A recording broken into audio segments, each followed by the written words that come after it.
நமஸ்தே குட்டீஸ், நம்மளோட குட்டி ஹிந்தி லேர்னர் சேனல்ல அந்த பாடம் 1 அப்படின்ட்டு போன வீடியோவில் பார்த்துருக்கோம்.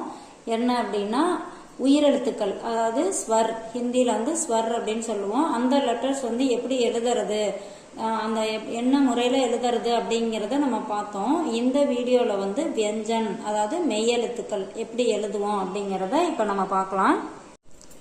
ஓகே, இப்போ ஃபர்ஸ்ட் வந்து க, அடுத்தது க. இந்த நம்பர் போட்டிருக்க மாதிரி அந்த ஆர்டரில் தான் நம்ம எழுதுவோம். ஸோ அதை நீங்கள் கவனமாக பார்த்து இதே மாதிரி எழுதி ப்ராக்டிஸ் பண்ணி பாருங்க. க, க, க, க, ஞ. அடுத்தது ச, ச, ஜ, ஜ, ஞ. ட, ठ, ड, ढ, न. त, थ, द, ध, न. प, फ, ब, भ, म. य, र, ल, व. श, श, स, ह. च, त्र, ஞ. இப்போ வந்து என்னென்ன லெட்டர், அதை எப்படி நம்ம படிக்கிறது, அந்த லெட்டர்ஸ்லாம் எப்படி நம்ம எழுதுறது அப்படிங்கறத பார்த்துருக்கோம். ஓகே, இப்போ பாருங்க.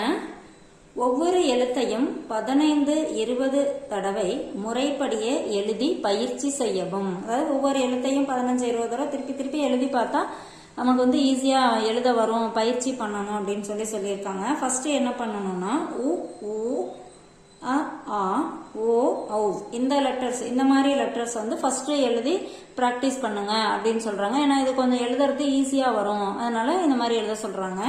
அடுத்து பிறகு இ, இ, ஏ, ஐ, அதுக்கப்புறம் இ, இ, ஏ, ஐ என தனித்தனியாக எழுதி பயிற்சி செய்த பின் அகர வரிசையில் முறைப்படி எழுதி பயிற்சி செய்வது எளிதாகும்.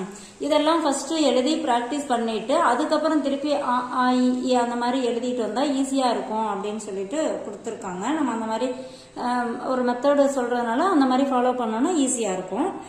அடுத்து பாருங்க, சொற்களை எழுதுவதாயின் எழுத்துக்களை தனித்தனியாக எழுதலாகாது.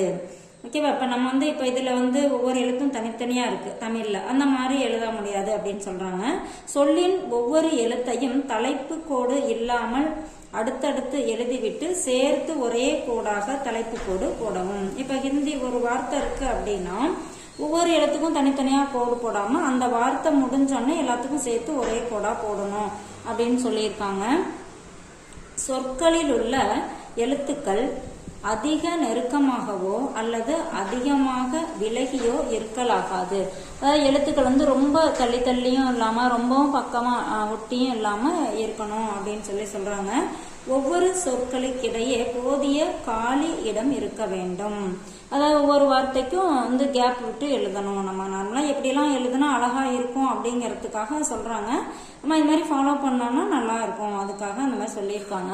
அடுத்து பாருங்க, பென்சில் அல்லது பேனாவை பெருவிரல், ஆள்காட்டி விரல், நடுவிரல் ஆகிய 3 விரல்களின் நுனியால் பேனாவின் முனையில் இருந்து அரை அங்குலம் தூரம் மட்டுமே இருக்கும்படி பிடித்து கொண்டு நிறுத்தி எழுதவும்.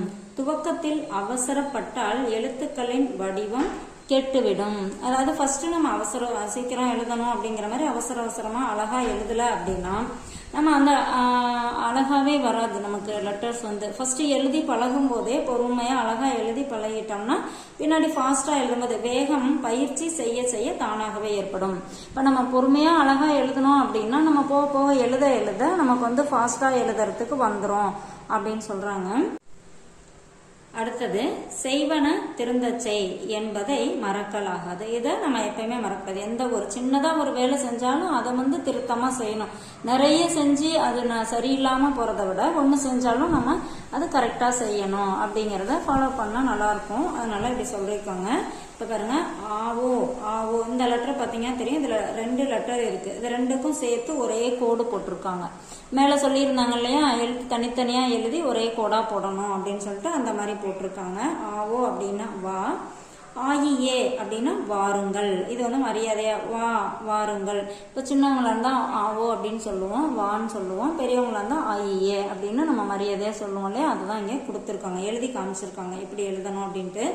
தமிழ் போலவே எழுத்துக்களை கூட்டி ஆ ஓ என்றும். இப்போ வந்து தமிழ்ல எப்படி படிப்போம், ஆ இருந்துச்சுன்னா ஆ, ஓ வந்துச்சுன்னா ஓ ஆ ஓ அப்படின்னு படிப்போம் இல்லையா, அதே மாதிரி இதையும் எழுத்து கூட்டி படிக்கணும். அடுத்தது ஆ இ ஏ என்றும் வாசிக்கவும். ஒவ்வொரு சொல்லையும் மேலே கூறிய விதிப்படி 10 தடவை எழுதி பயிற்சி செய்யவும். இப்போ ஒவ்வொரு எழுத்தையும் என்ன சொல்றாங்கன்னா, மேலே என்ன மாதிரி ரூல்ஸ் சொல்லியிருக்காங்களோ அதுபடி நம்ம 10 தடவை எழுதி பிராக்டிஸ் பண்ணணும் அப்படிங்கிறாங்க. ஆவோ என்பதற்கு வா என்றும், ஆயியே என்பதற்கு வாருங்கள் என்றும் அவற்றின் அர்த்தத்தை அறிந்து கொள்ளவும். நம்ம எதையுமே படிக்கும்போது மீனிங் தெரிஞ்சுக்கிட்டு படிக்கணும். படித்தாதான் அது போக நம்ம பேசும்போது அதை வந்து யூஸ் பண்ணி ஈஸியாக பேச முடியும். ஸோ நம்ம மீனிங் ஒன்று தெரிஞ்சுக்கிட்டே படிப்போம். நீங்கள் வந்து இதை முதல் லெட்டர்ஸ்லாம் எழுதி, இப்போ போன கிளாஸில் நம்ம ஸ்வர் பார்த்தோம். ஸ்வர் அதாவது உயிரெழுத்துக்கள், இதில் மெய்யெழுத்துக்கள் எப்படி எழுதணும் அப்படிங்கிறத நம்ம பார்த்தோம். இதெல்லாம் எழுதி ப்ராக்டிஸ் பண்ணுங்கள். தேங்க்யூ.